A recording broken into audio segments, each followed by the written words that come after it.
Le soir avant sa mort, Jésus-Christ promit à 11 fidèles membres du petit troupeau qu'il reviendrait en leur disant « Je vais vous préparer une place, je reviendrai et vous recevrez auprès de moi, afin que là où je suis, vous soyez aussi. » Jean 14, 2, 3. S'agit-il d'un retour visible, physique? Certains lecteurs citeront peut-être l'Apocalypse 1,7 où il est écrit « Voici, il vient avec les nuées et tout œil le verra ». Ce passage signifie-t-il que tout le monde le verra littéralement avec les yeux corporels? La Bible emploie le verbe voir non seulement en parlant de la vue physique, mais encore dans le sens de comprendre ou de discerner. Les pharisiens eurent beau affirmer « Nous voyons », Jésus montra qu'il était aveugle spirituellement aveugle. Jean 9, 39, 41, Isaïe 43, 8. C'est donc à la vue spirituelle que fait allusion l'Apocalypse 1,7.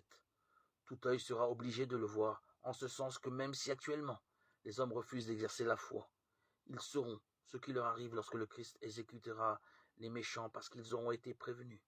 Mais Jésus ne reviendra pas visiblement, c'est lui-même qui l'a affirmé en ces termes, encore un peu de temps, et le monde ne me verra plus.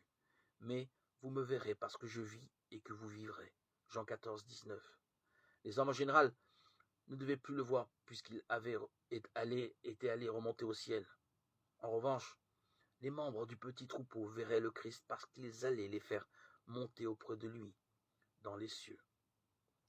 En résumé, le retour du Christ n'est pas un retour sur la terre comme homme.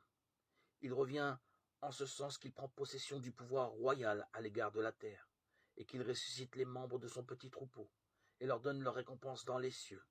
Là, ils ont part à l'accomplissement du dessein bienveillant de Dieu qui se réalise par son royaume.